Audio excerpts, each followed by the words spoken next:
Welcome to the second annual Sovereign Radio. We're here at Modular Summit. I'm your host, Shango and Jane. I'm here with Nikita, the co-founder of Barter, and we're going to talk about his solver network that he's building. Hi, thanks for having me. So my name is Nikita. I've been in crypto since 2017, worked on various different projects. And, I was fascinated by DeFi. DeFi, in my personal opinion, is the most amazing, use case the crypto ecosystem has. And I've personally worked at TradeFi before, and the TradeFi market is kind of unfair and transparent. And, DeFi solves all those issues. For 2.5 years, I worked at 1inch. I was Chief Business Development Officer and third employee after the co-founders. And a few years ago, I moved to Chile and started angel investing, was looking into new things that are evolving on chain. Super excited about, at that time, not recently, about proposed builder separation, solvers and TANs, and started diving deeper into this rabbit hole, and we launched a cow swap solver. And within few months, we went to -- spot in terms of transactions, volume, and metrics. And we've already processed over $5 billion on chain, primarily on Ethereum mainnet. So yeah, this is my story. Yeah, very exciting. Congratulations. Thank you.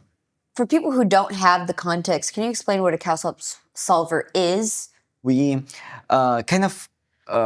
abstract all the difficulties and logic and nuances of how you interact with blockchain network, so the user don't have to go through this difficult process. Whenever a user submits an order on CowSwap DEX, solvers receive this order, and we compete in terms of pricing and efficiency with other parties like that. Primarily market makers, because market makers have their own inventory, and they can every now and then, due to DEX-TEX arbitrage, provide superior pricing.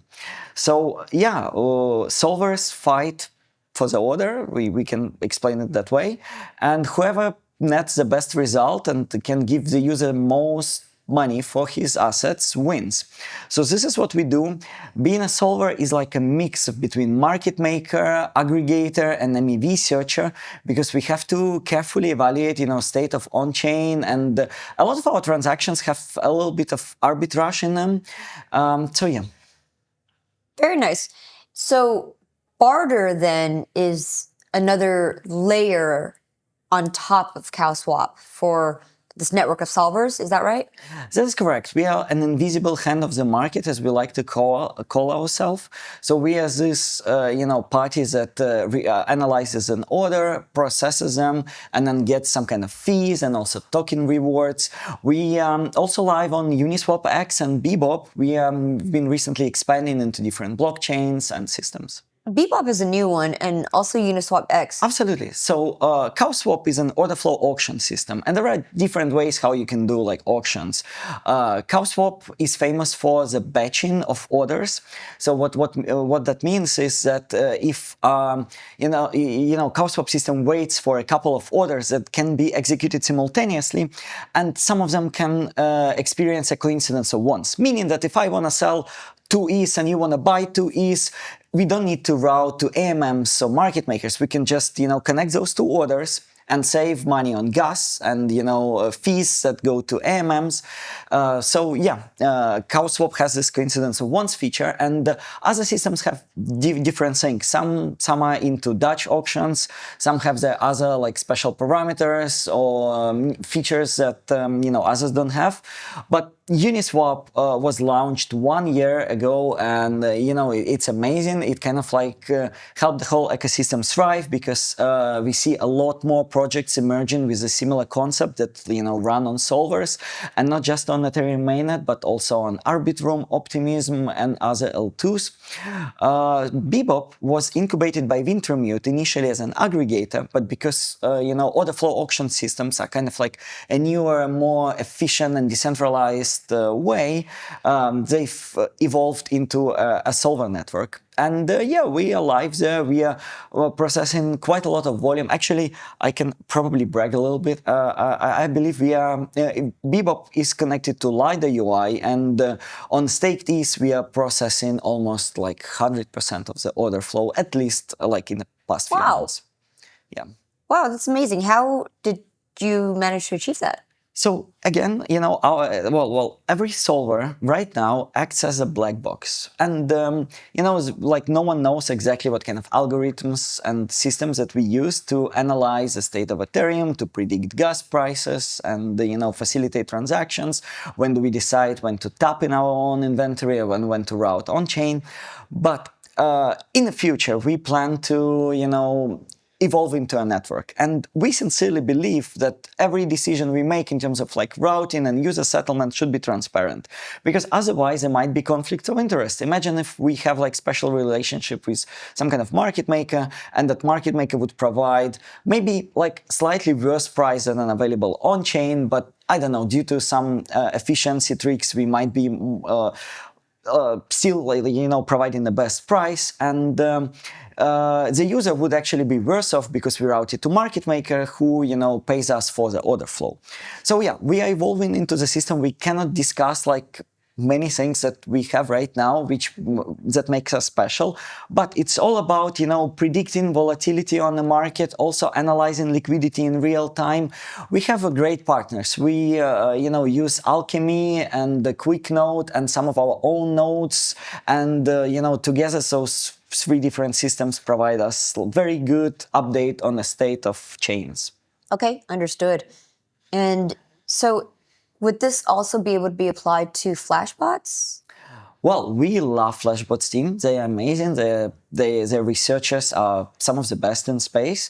We've been actively looking and analyzing SWAF, and actually majority of solvers do. I believe there were a couple of announcements, not sure if I can mention them here, but during SSC there are a lot of side events going on, and yeah, some projects are building dark pools that run through solvers on top of SWAF, and we want to be a solver on SWAF as well, so we'll be present there. We've already engaged in some conversations and actually even battle tested a simplified version of our systems that it can be working on SWAF flawlessly. Mm-hmm. And what is SWAF? Excellent question. Yeah, it's tricky. So the way we understand this is that SWAF is an extra layer on top of EVM chains that helps to mitigate a lot of complexity issues and helps to settle intents more efficiently. But it's not just about intents, it's also related to decentralized block building, potentially like pre-confirmations. Yeah. We might need more of my teammates to tackle what is SWAF discussion. All right, understood. So you're here at Modular Summit and you were giving a talk.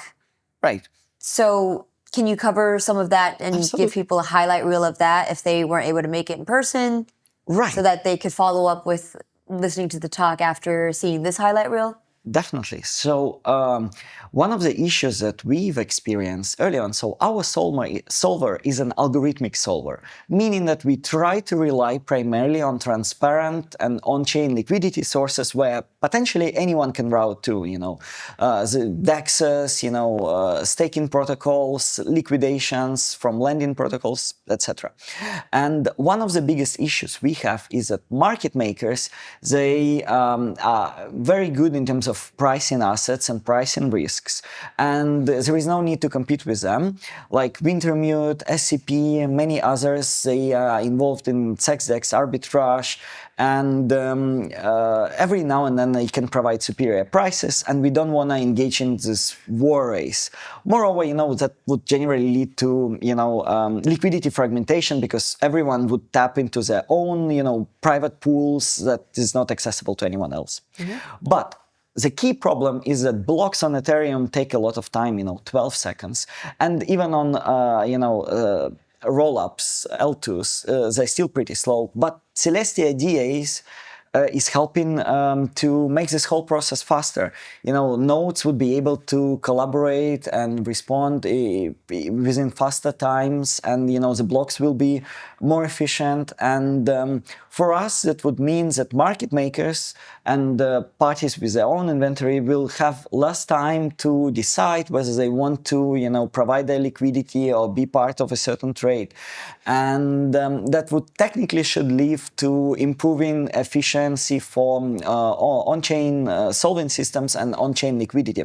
So yeah, it was a panel, a great panel. You should definitely watch it with Hashflow and some other parties that are building in a similar like space. But it's about migrating to Celestia DEA, and one of the vectors that we see where we might evolve is building our own app chain, and Celestia will be our prime partner for it.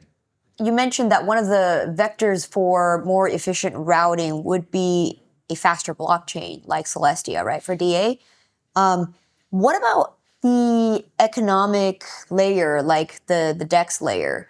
So imagine if there's a true limit order book rather than just landscape of all AMMs that are available as your liquidity pool, basically, your global liquidity pool.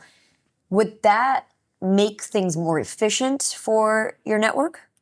Absolutely. I mean, we feel like there are more and more order books or close to order books. Like, what about true order books on chain? True order books on chain. Like Warp. Okay.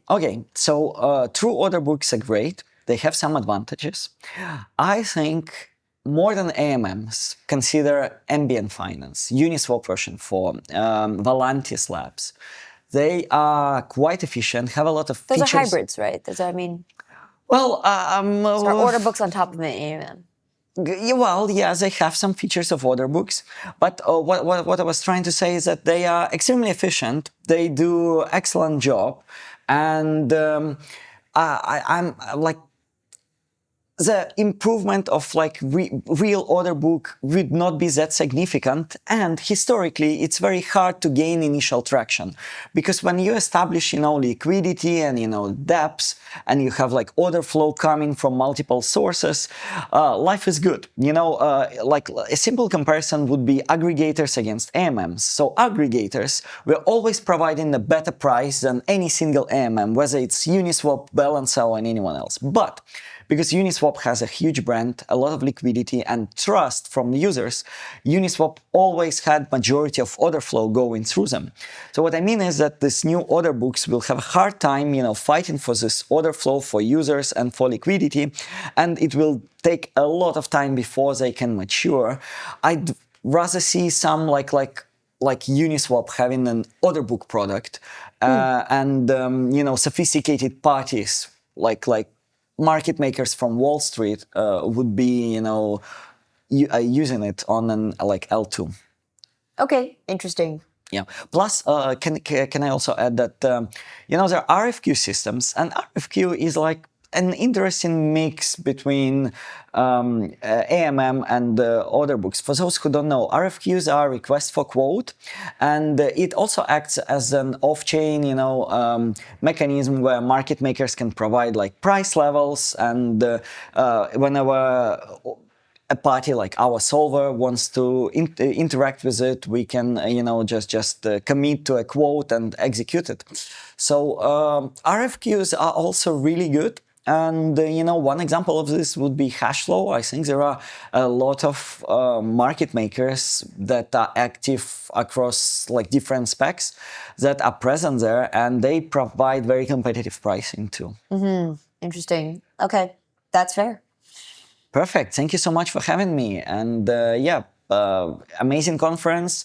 Do come visit next year if you can. Yes, absolutely. And if you weren't able to make it to his talk, please watch it in the rest of the Modular Summit thread or YouTube channel or what have you. Thank you for coming on, and this has been great. Thank you. Please follow us on Twitter, Barter DeFi. Barter DeFi.